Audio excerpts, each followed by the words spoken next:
నిన్నటి రోజు తొగుట సభలో మాట్లాడినటువంటి కొత్త ప్రభాకర్ రెడ్డి రాష్ట్ర వ్యాప్తంగా హాట్ టాపిక్గా మారింది. మనతో పాటు కొత్త ప్రభాకర్ రెడ్డి ఉన్నారు. సార్ చెప్పండి, అంటే నిన్నటి మాటలు చూస్తుంటే అందరూ కూడా విమర్శిస్తున్నారు. అధికారంలో ఉన్నటువంటి కాంగ్రెస్ పార్టీ వాళ్ళు ఏం చెప్తారు సార్ ఆ విషయంలో? మీరు నిన్న ఏం మాట్లాడిందో మీరు చెప్తే నేను చెప్తా. మొదల మీరు నేనేం మాట్లాడిందో మీరు చెప్తే సెకండ్ నేను చెప్తాను. నిన్న జనరల్గా మాకు ప్రతి ఫీల్డ్లో ఉంటాం మేము. నేను ఒకసారి రెండు పర్యాయాలు ఎంపీ, ఒక పర్యాయం ఎమ్మెల్యే. నాకు ఢిల్లీ నుంచి గల్లీల దానిక ఏం జరుగుతుంది ఏంది అన్ని విషయాలు కొద్దో గొప్ప మేము నేర్చుకున్నాం. మా సారు మా బాస్ కేసీఆర్ గారు మమ్మల్ని ఉద్యమకారులను మళ్ళీ ప్రతి ఒక్కరిని ఒక ఉద్యమకారుని తయారు చేసిండు. మాకు ప్రజలకు పని చేయాలని చెప్పి వాళ్ళని తయారు చేసిండ్రు. ఈ పిచ్చి పిచ్చి రాజకీయాలు మాకు ఎప్పుడు కూడా నేర్పియాలి. ఎప్పుడైనా కానీ ఎంత ఎదిగితే అంత ఒదిగి ఉండాలని చెప్పి మా బాస్ చెప్పినది దాన్నే ఫాలో అవుతాం ఇవాళ మేము. ఎందుకంటే ఇప్పుడు మా దగ్గరికి చాలామంది వస్తున్నారు. ఏమంటారు వచ్చి, సార్ మళ్ళీ మీరు రావాలి సార్, బాగుంటుంది సార్, మళ్ళీ కేసీఆరే ముఖ్యమంత్రి కావాలి సార్, మళ్ళీ మీ సర్కారే రావాలి సార్, మన సారే రావాలి సార్, మేము చందాలు ఇస్తాం సార్, మేము పైసలు వేసుకొని మళ్ళీ మీకు ఎలక్షన్లో మళ్ళీ కొట్లాడి ఉంది సార్, ఇక్కడ మేము ఇబ్బంది పడుతున్నాం సార్, మాకు ఎంతో ఇబ్బంది సార్, మేము ఇలా ఒక పెళ్లి చేసుకుందామంటే ₹1 అప్పుడు ఉటనిస్తలేడు సార్, అప్పులు ఇంతకుముందు కూడా పోతే రూపాయికో ₹2 ఒక వడ్డిచ్చేటోడు కూడా నమ్మతలేడు సార్, భూమి అమ్ముకుంటే భూమి పోతలేదు సార్. మరి ఇవన్నీ అంటే మరి మేము మా దగ్గరికి రకరకాల వాళ్ళు వస్తారు, బిల్డర్లు కూడా వస్తారు. సార్ మేము చందాలు వేసుకొని మీరు మళ్ళీ మీ ప్రభుత్వమే రావాలి సార్, మీళ్ళని గెలిపిస్తాం సార్ అని చెప్తే మరి వాళ్ళు వచ్చినప్పుడు ఆ విషయాలు మాకు పబ్లిక్లో మాకు తెలుస్తుంది కాబట్టి బయట చెప్తున్నాం. మేమన్నా ఎమ్మెల్యేలను కొంటిమా? మీరు ఇవంతా మీరు అంత గింతగానం మీకు ఇది ఉంటే 10 మంది ఎమ్మెల్యేలను టీఆర్ఎస్ వాళ్ళని ఎందుకు తీసుకున్నారా? మీరు ఏమైనా మీనింగ్ ఉందా? మీకు మెజార్టీ ఉన్నది, గవర్నమెంట్ బాగా రూల్ చేస్తున్నది, మీ గవర్నమెంట్ వాడగొట్టే కర్మ మాకేం పట్టింది? ఏం ఉంటుందా? ఇట్లాగో మీ గవర్నమెంట్ ఇంకా మా అంటే ఆల్రెడీ 2 ఏళ్ళు దగ్గర పడ్డది. ఉండుర్రి మీరే లాస్ట్ వరకు మంచిగా చేస్తే మేము కూడా మీ గవర్నమెంట్ బాగా చేస్తాం. డెఫినెట్గా మా కాంగ్రెస్ గవర్నమెంట్ చాలా బ్రహ్మాండంగా ఉందని చెప్పి మేమందరం ప్రజల తరఫున కూడా మేము కూడా గొంతెత్తాం. మంచి చేస్తే మంచి చెప్తాము, మంచి చేయకపోతే మంచి చేయం. ఎవరినైనా ఇప్పుడు మేము మంచిగా మా మీద విరక్తి కలిగింది, మీరు సీట్లో కూర్చుండబెట్టిండ్రు, మళ్ళీ మీరు మంచిగా చేయండి, మీరు మళ్ళీ కూర్చుంటారు. ఒకవేళ మీరు సీట్లో కూర్చున్నప్పుడు మీరు మంచిగా చేయలేకపోతే ఒక ఎమ్మెల్యేగా నా బాధ్యత. నా నియోజకవర్గాల్లో కూడా రోజు ఇష్యూస్ వస్తున్నాయి, ఎందుకు మాట్లాడకూడదండి? తప్ప ఇదేమన్నా ఏం తప్పు మాట్లాడినాం? మాకు చందాలు ఇసేవారికి వ్యాపారవేత్తలు కానీ ఇక్కడ బిజినెస్ మెన్లు కానీ మీరు మళ్ళీ రావాలి సార్, మేము చందాలు మీకు ఇస్తాం సార్, మీరు మళ్ళీ వస్తారు సార్ అని చెప్పి నేను ఒక ముసలామె అసొంటిది వచ్చి ₹2,000 ఇచ్చిపోయింది, చందా రాసిపోయింది. మాకు వరంగల్ మీటింగ్ ఉంది కదా సార్, కేసీఆర్కు ₹2,000 పెన్షన్, ఆమె వేరేటోళ్ళు కదా పెన్షన్, నా పెన్షన్ ఇస్తా సార్ అంటుంది. మరి ఒక చిన్న పిల్లగాడు గురిగిలు ఉన్న పైసలు ఇచ్చి గల్ల గురిగిల పైసలు ఇచ్చినాక మరి ఆయన ఇస్తున్నాడు. మరి ఇవన్నీ విషయాలు ఫీల్డ్లో జరిగేటి. వాస్తవంగా ఆర్థికంగా ఇలా నియోజకవర్గం వచ్చింది, ఎమ్మెల్యే అయింది, 1.5 year అయిపోయింది. ఏ ఒక్క రోజు కూడా ₹1 అన్న మాకు బడ్జెట్ వచ్చిందా అండి? ఒక్కరోజు అన్న మాకు కనీసం కాన్స్టిట్యున్సీ డెవలప్మెంట్కి ఇవ్వాల్సిన ఫండ్ అని ఇచ్చిండ్రా? ₹5 కోట్ల, ₹5 కూడా ఇవ్వలేదు.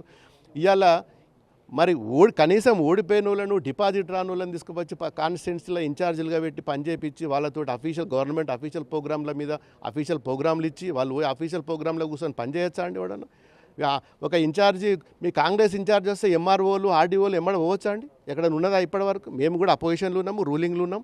ఇట్లాంటి సంస్కృతి ఎక్కడ ఉన్నదా? ప్రజాస్వామ్యంలో ఇది ఉంటుందా? జరగచ్చా ఇది? మరి మేమేమన్నాం అలా, మరి అసెంబ్లీలో కూడా ఇంకా సీట్లు ఖాళీ ఉన్నాయి, అలా కూర్చోమని చెప్పినాం, కూర్చోబెట్టుకోర్రి, ఇంకా సంతోషమే కదా మీకు. ఇలా మా సార్ మా బాస్ కేసీఆర్ గారు ఎప్పుడు ఆల్వేస్ స్టేట్ గురించి, వెల్విషర్ స్టేట్ గురించి ఎప్పుడే కానీ వాళ్ళ బాగోగుల గురించి చెప్పే మాకు లీడర్, మాకు అవే నేర్పించండి. మేము ఏదున్నా ఉన్నది ఉన్నట్టే చెప్తాం. కాంగ్రెస్ వాళ్ళు మంచిగా చేస్తే కాంగ్రెస్ వాళ్ళ గురించి చెప్తాం. మొన్న రేవంత్ రెడ్డి గారి దగ్గర దరఖాస్తు ఇస్తే మరి సీఎం ముఖ్యమంత్రి గారు మాకు ఒకటి ఏదో స్కూల్ కావాలి, మాకు స్కిల్ డెవలప్మెంట్ యూనివర్సిటీ కావాలంటే ఇస్తా అన్నాడు. మేము ఆయన గురించి వచ్చి గొప్పగా చెప్పినాం. మా కాన్స్టిట్యున్సీలో మా మనస్తత్వం అట్లాంటిది. చెప్పిన వాళ్ళు ఎప్పుడు కూడా మేము విస్మరించాం. ఎవరు మాకు 10 మంది సాయం చేస్తే పార్టీలకు అతీతంగా మేము గౌరవించుకుంటాం. డెఫినెట్గా అది. అంటే పారిశ్రామికవేత్తగా ఉన్నటువంటి కొత్త ప్రభాకర్ రెడ్డి అంటే మంత్రులు కూడా మాట్లాడుతున్నారు, అద్దెంకి దయాకర్ కూడా మాట్లాడిన పరిస్థితి. ఆ విషయంలో వాళ్ళకి ఏం చెప్తారు సార్ మీరు? ఒక్క విషయం చెప్తాను, నేను ఈ సబ్జెక్ట్ వేరే కావచ్చు కానీ నేను ఒక ఇండస్ట్రియలిస్ట్. నేను పైరవుల కోసమో నా వ్యాపారం కోసమో ప్రభుత్వం నుంచి సహాయం చేసుకోవడానికో లేకుంటే నేను కరప్షన్ చేసుకోవడానికో మరి మిగతా మీ గవర్నమెంట్లో ఉన్న మంత్రుల లెక్క కాంట్రాక్టులు తీసుకోవడానికో నేను రాజకీయంలోకి రాలేదు.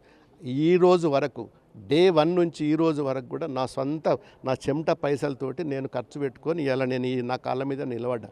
నేను ఎవ్వరితోటి ఏ పైరవ్ చేసుకోలేదు, ఏ లంచం తీసుకోలేదు, ఎక్కడ నేను ₹1 చేయి ఆపలేదు, ఎవరి దగ్గర కమిషన్ తీసుకోలేదు. ఇది నా క్యారెక్టర్. నన్ను పట్టుకొని నేను ఇండస్ట్రియలిస్ట్, నేను వ్యాపారం చేసుకుని సంపాదించుకున్న 10 రూపాయలు తెచ్చి నేను ఖర్చు పెట్టుకుంటున్నా. నా ప్రజల కోసం, నాకు మా వాళ్ళ కోసం, నా సంతృప్తి కోసం మేము ఖర్చు పెట్టుకుంటున్నాము. మేమన్నా మీరు మీ పొజిషన్ ఏంది, మీ బ్యాక్గ్రౌండ్ ఏంది? ఇవాళ 100 కోట్లు 1000 కోట్లు ఎక్కడికి వెళ్ళి సంపాదించిండ్రండి? ఎక్కడికి వెళ్ళి వచ్చినాయి మీకు పైసలు? కాళ్ళకి చెప్పులు లేనోడు, స్కూటర్ మీద తిరిగేటోడు ఇలా బెంచ్ కార్లల్లో, మరి పెద్ద పెద్ద కార్లల్లో, పెద్ద పెద్ద బంగ్లాలల్లో వ్యాపారాలు చేసి వేరే బినామీల మీద చేస్తారు కదా. మరి దాని మీద ఏముంది మాట్లాడాడు అద్దెంకి దయాంకర్ గారు? మాట్లాడాలి కదా. ఏదున్నా ఉన్నట్టు మాట్లాడాలి. కుల్లం అంటే కుల్లమే, లేకపోతే లేదు. మాట్లాడాలనుకుంటే డెఫినెట్గా కుల్లం మాట్లాడాలి. మేమేదో గవర్నమెంట్ని వడగొడుతున్నామని, ఏదో కుట్ర చేస్తుండని చెప్పి, కేసీఆర్ కుట్ర చేస్తుండని చెప్పి అని ఆత్మ అని ఇదని. ఇలా పొంగులేటి కూడా మరి ఎవరు ఆత్మ? మరి పొంగులేటి కూడా మా దానికి వెళ్ళవచ్చిండు. పొంగులేటి ఏంది? వాటిస్ పొంగులేటి? అంతకుముందు ఆయనది ఏంది? ఇవాళ ఏంది? డెఫినెట్గా మరి ప్రజలందరూ కూడా గమనిస్తున్నారు. ఒక 10 ఏళ్ల కింద ఏంది, ఇవాళ ఏంది అనేది, ఏ మంత్రి ఏంది, ఏ ఎమ్మెల్యే ఏంది, ఎవరు ఏంది, కాంగ్రెస్ ఏంది, అందరి గురించి అన్నీ తెలుసు కదా. దాని గురించి మా దగ్గరికి వస్తున్నారు ఇండస్ట్రియలిస్టు, చందా ఇస్తామంటుండ్రు. మేము చందాలు చందాలు ఎవడని ఇస్తామంటే ఎవడని తీసుకుంటారు? ఎవరైనా తీసుకుంటారు. ఎలక్షన్ అప్పుడు చందా మేము ఇస్తామంటే మీరు మళ్ళీ రావాలి, మేము చందాలు ఇస్తామని చెప్పి వాళ్ళంతలో వాళ్ళు ముందరకు వస్తున్నారు. అదే విషయం నేను చెప్పిన.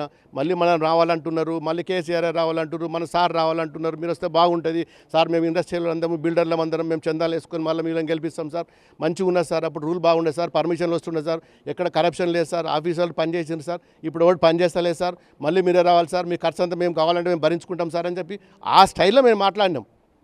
వీళ్ళు దాన్ని ఏదో వంకర చేసి కుల కొడుతుండు, నాల కొడుతుండు, ఈ కొడుతుండు, ఆ కొడుతుండు అని చెప్పి వీళ్ళు వక్రీకరిస్తే ఆల్రెడీ నా మీద కేసు పెట్టిండ్రు. ఇప్పుడు వచ్చేటప్పుడు కూడా కాంగ్రెస్ వాళ్ళు ఏదో పెద్ద గొప్పతనం చేసినట్టు, వాళ్ళు ఏదో పెద్ద హీరోలు లెక్క వచ్చి అడ్డుకుంటాము, ఇది ఉంటాము, అది ఉంటాము అని చెప్పిండ్రు. కాంగ్రెస్ అరెస్ట్ చేస్తే మేము భయపడతాం. ఏంది? ఎన్నిసార్లు మా కార్యకర్తలు కూడా ఎన్నోసార్లు జైలుకు పోయిర్రు. ఇలా కొత్తగానా మాకు?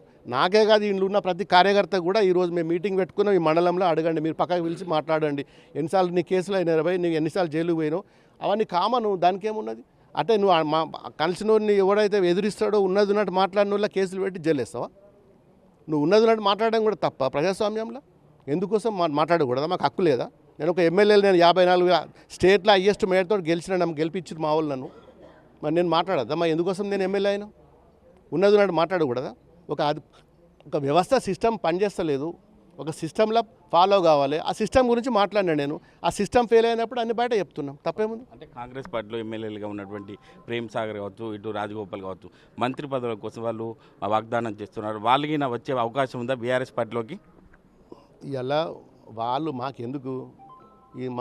మా పార్టీ మాకు శాత కాదని ఇంకా వాళ్ళని తెచ్చుకొని మా పార్టీలో చేర్చుకుంటామా? మాకేం అవసరం అండి వేరేటోళ్ళ గురించి? మా దాంట్లోకి వెళ్ళి ఎత్తుకపోయారు వాళ్ళు. ఇంకా మాకింకా ఆ స్క్రాప్ అంతా మాకెందుకు? మా దాంట్లోకి ఎందుకు వస్తారు వాళ్ళు? వచ్చినారా అని మేము.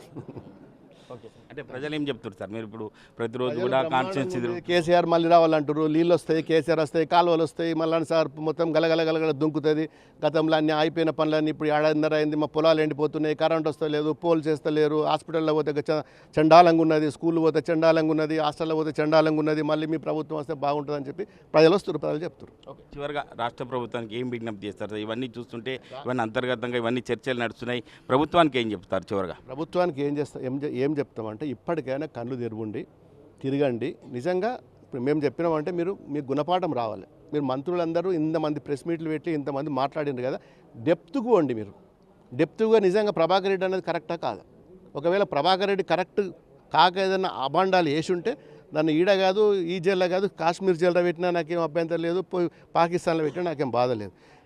ఈయన మాట్లాడిన మాటల న్యాయం ఉన్నదా, ధర్మం ఉన్నదా, ఎందుకోసం ఇట్లా మాట్లాడిండు, ఈ వయసు బయటకు ఎందుకు వచ్చిందని చెప్పి మీరు ఆత్మ పరిశీలన చేసుకోవాలి తప్ప డూమ్ డామ్ అంటే అది కరెక్ట్ కాదు. మీరు ఫీల్డ్లో పోయి ఒక వ్యాపారవేత్త, ఒక పారిశ్రామికవేత్త, ఒక ఇండస్ట్రియల్ మన బిల్డరు, సంథింగ్ ఒక ఫార్మరు, ఒక ఉద్యోగస్తుడు, ఒక ముసలాయన, ఒక ముడిగాయన, పెన్షన్ తీసుకుంటాడు, ఇది అందరితోటి మీరు కలిసి అడిగితే మీకు అర్థమవుతుంది. అప్పుడు మీరు ఒక మీటింగ్ పెట్టుకోండి.